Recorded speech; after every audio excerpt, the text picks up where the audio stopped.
신명기 18장. 레위인 제사장들 곧 모든 레위 지파는 나머지 이스라엘 지파들과 함께 땅을 유산으로 받지 못합니다. 그들은 하나님께 부살라 바친 제물을 유산으로 받아 그것을 먹고 살 것입니다. 그러나 그들은 자기 동족처럼 땅을 유산으로 받지 못합니다. 그들의 유산은 다름 아닌 하나님이기 때문입니다. 소나 양을 제물로 바치는 백성에게서 제사장이 받을 수 있는 것은 앞다리와 턱과 위입니다. 여러분은 처음 거둔 곡식과 포도주와 기름은 물론이고 여러분이 처음 깎은 양털도 제사장에게 주어야 합니다. 이는 하나님 여러분의 하나님께서 여러분의 모든 지파 가운데서 그들과 그 자손을 택하셔서 그들이 언제나 하나님 여러분의 하나님의 이름으로 그곳에 있으면서 섬기게 하셨기 때문입니다. 레위인은 자신이 원하는 성읍 어디든지 갈 수 있습니다. 그가 이스라엘의 어느 성읍을 떠나 하나님께서 예배 받으시려고 정해주신 곳으로 갈 경우 그는 하나님 앞에서 섬기는 모든 레위인 형제와 함께 그곳에서 하나님의 이름으로 섬길 수 있습니다. 그가 자기 조상의 재산을 판 돈을 가지고 있더라도 그들과 똑같이 먹고 살 몫을 나누어 받아야 합니다. 하나님 여러분의 하나님께서 여러분에게 주시는 땅에 들어가거든 여러분은 그곳에 사는 민족들의 역겨운 생활 방식을 본받지 마십시오. 여러분의 아들이나 딸을 불 속의 제물로 바치지 마십시오. 점이나 마술, 운세풀이, 마법, 주문 걸기, 혼백 불러내기나 죽은 자와 소통하는 짓 등을 따라하지 마십시오. 하나님께서는 이와 같은 짓을 일삼는 자들을 역겨워하십니다. 하나님 여러분의 하나님께서 저 민족들을 여러분 앞에서 쫓아내시려고 하시는 것은 그런 역겨운 관습 때문입니다. 하나님 여러분의 하나님께 온전히 충성하십시오. 여러분이 저 땅에서 쫓아낼 민족들은 지금도 마술사와 무당들과 놀아나고 있지만 여러분은 그렇게 해서는 안 됩니다. 하나님 여러분의 하나님께서는 그런 일을 금하십니다. 하나님 여러분의 하나님께서 여러분을 위해 한 예언자를 일으켜 세우실 것입니다. 여러분의 동족 가운데서 나와 같은 예언자를 세우실 것입니다. 여러분은 그의 말을 순종하는 마음으로 들으십시오. 이것은 여러분이 호렙에 모이던 날에 하나님 여러분의 하나님께 청한 일입니다. 그때 여러분은 이렇게 말했습니다. 우리는 하나님 우리 하나님께서 하시는 말씀을 더 이상 듣지 못하겠습니다. 이렇게 불을 보고 서 있다가는 우리가 죽을 것 같습니다. 그러자 하나님께서 내게 말씀하셨습니다. 맞다. 그들의 말이 옳다. 내가 그들을 위해 그들의 동족 가운데서 너와 같은 예언자 한 사람을 일으켜 세워 무슨 말을 해야 하는지 그에게 일러주겠다. 그러면 그는 내가 그에게 명령하는 모든 것을 그들에게 전해줄 것이다. 그가 전하는 내 말을 귀 기울여 듣지 않는 자에게는 내가 직접 책임을 물을 것이다. 만일 어떤 예언자가 내 말을 조작하거나 내가 명령하지도 않은 말을 내 이름으로 말하거나 다른 신들의 이름으로 말하면 그 예언자는 반드시 죽여야 한다. 여러분은 마음속으로 하나님께서 하신 말씀인지 아니면 우리가 어떻게 알겠는가 하고 말할지도 모르겠습니다. 알 수 있는 방법이 여기 있습니다. 예언자가 하나님의 이름으로 말한 것이 실제로 일어나지 않으면 하나님께서 하신 말씀이 아니라 예언자가 자기 마음대로 꾸며대는 것입니다. 그런 예언자의 말은 신경 쓰지 마십시오. 19장. 하나님 여러분의 하나님께서 친히 여러분에게 주시는 땅에서 저 민족들을 내쫓으시고 여러분이 그들의 성읍과 집에 들어가 살게 되면 여러분은 하나님 여러분의 하나님께서 여러분에게 차지하라고 주시는 땅에서 누구나 쉽게 접근할 수 있는 성읍 셋을 따로 떼어 놓아야 합니다. 여러분은 하나님 여러분의 하나님께서 여러분에게 차지하라고 주시는 저 땅을 세 지역으로 나누고 각 성읍에 이르는 길을 닦아서 실수로 사람을 죽인 사람이 그곳으로 피신할 수 있게 하십시오.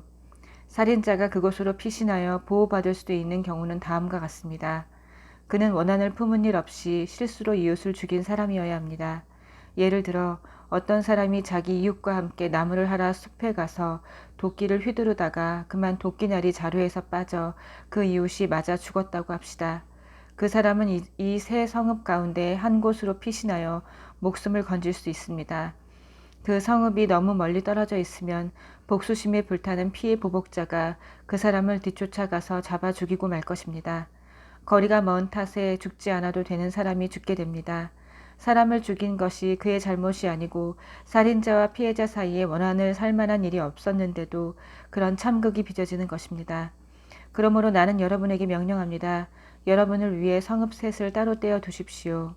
하나님 여러분의 하나님께서 여러분의 조상에게 엄숙히 약속하신 대로 여러분의 땅을 넓혀주시고 그 경계를 확장해 주시고 여러분의 조상에게 약속하신 땅 전체를 여러분에게 주시면, 다시 말해 내가 오늘 여러분에게 명령하는 대로 여러분이 열심히 살고 하나님 여러분의 하나님을 사랑하며 그분이 말씀하시는 것을 여러분 평생에 실천하여 그런 일이 일어나면 여러분은 이 새 성읍에 다른 새 성읍을 추가하여 무고한 피가 여러분의 땅에 떨어지는 일이 없게 하십시오.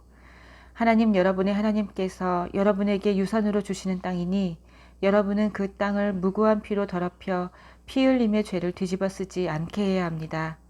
그러나 어떤 사람이 이웃을 미워하여 숨어서 기다리다가 그를 급습하여 쳐 죽이고 이 성읍들 가운데 한 곳으로 달아난 경우에는 이야기가 다릅니다. 그가 살던 성읍의 장로들은 사람을 보내어 그를 붙잡아 돌아오게 해야 합니다. 그런 다음 그의 피해 보복자에게 넘겨주어 죽게 해야 합니다. 그를 불쌍히 여기지 마십시오. 이스라엘에서 사악한 살인을 말끔히 씻어버리십시오. 그래야 여러분이 깨끗한 공기를 마시며 잘 살게 될 것입니다. 여러분은 그 땅에서 첫발을 들여놓은 여러분의 조상이 오래전에 자기 소유지 경계로 세워놓은 경계표를 옮기지 마십시오. 어떤 범죄나 죄도 한 사람의 증언만으로는 유죄 판결을 내릴 수 없습니다. 증인이 두세 사람은 있어야 그 일을 판결할 수 있습니다. 악의를 가진 증인이 나타나서 어떤 사람에게 죄가 있다고 말하면 다툼에 연루된 두 당사자는 하나님 앞에 그 당시 직무를 맡은 제사장과 재판관들 앞에 서야 합니다. 재판관들은 철저하게 신문하여 그 증인이 거짓 증인이고 자기 동족 이스라엘 자손에 대해 거짓 증언을 한 것이 드러나면 그가 상대에게 주려고 했던 것과 똑같은 벌을 그에게 주어야 합니다. 여러분의 공동체에서 더러운 악을 말끔히 쓸어버리십시오. 그러면 백성이 여러분이 한 일을 듣고 마음에 깊이 새겨 여러분 가운데서 그와 같은 악을 다시는 행하지 않을 것입니다. 그를 불쌍히 여기지 마십시오. 목숨에는 목숨으로, 눈에는 눈으로, 이에는 이로, 손에는 손으로, 발에는 발로 갚으십시오. 20장. 여러분이 적과 싸우러 나가서 여러분보다 많은 수의 말과 전차와 군사를 보더라도 그들을 두려워하여 움츠러들지 마십시오. 이집트에서 여러분을 이끌어내신 하나님 여러분의 하나님께서 여러분과 함께 계십니다. 전투가 시작되려고 하면 제사장들을 앞에 세워서 전군에 말하게 하십시오. 제사장은 이렇게 말하십시오. 이스라엘 여러분 들으십시오. 잠시 후 여러분은 적과 전투를 벌일 것입니다. 전의가 꺾이지 않게 하십시오. 두려워하지 마십시오. 주저하지 마십시오. 침착하십시오. 하나님 여러분의 하나님께서 여러분과 함께 계시면서 여러분과 더불어 적과 싸워 승리하실 것입니다. 그 다음에는 장교들을 내세워 전군에게 말하게 하십시오. 새 집을 짓고서 아직 준공식을 하지 못한 사람이 이 자리에 있습니까? 그런 사람이 있으면 지금 당장 집으로 돌아가십시오. 그가 싸우다 죽어서 다른 사람이 준공식을 거행하는 일이 없게 하십시오. 포도밭을 일구어 놓고서 아직 포도를 맛보지 못한 사람이 있습니까? 그런 사람이 있으면 지금 당장 집으로 돌아가십시오.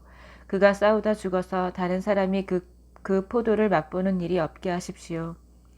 약혼하고서 아직 아내를 맞아들이지 못한 사람이 있습니까? 그런 사람이 있으면 지금 당장 집으로 돌아가십시오.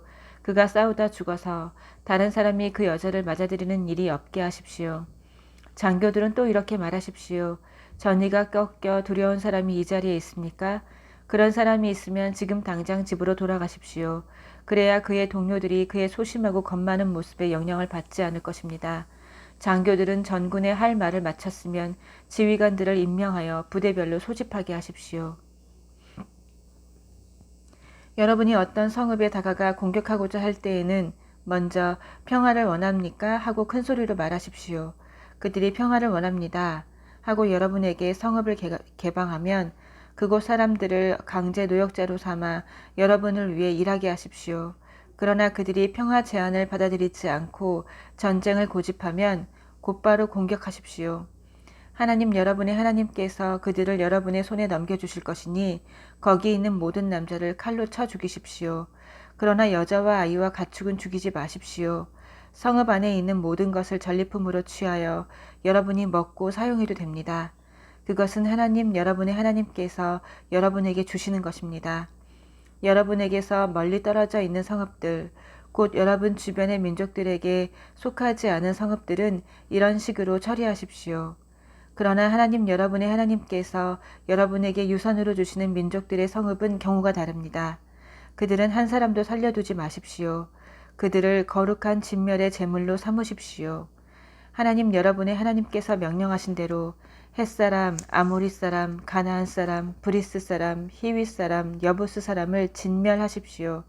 그렇게 해야 그들이 자기 신들과 어울리며 행하던 역겨운 짓을 여러분에게 가르쳐서 여러분이 하나님 여러분의 하나님께 죄를 짓게 되는 일이 없을 것입니다.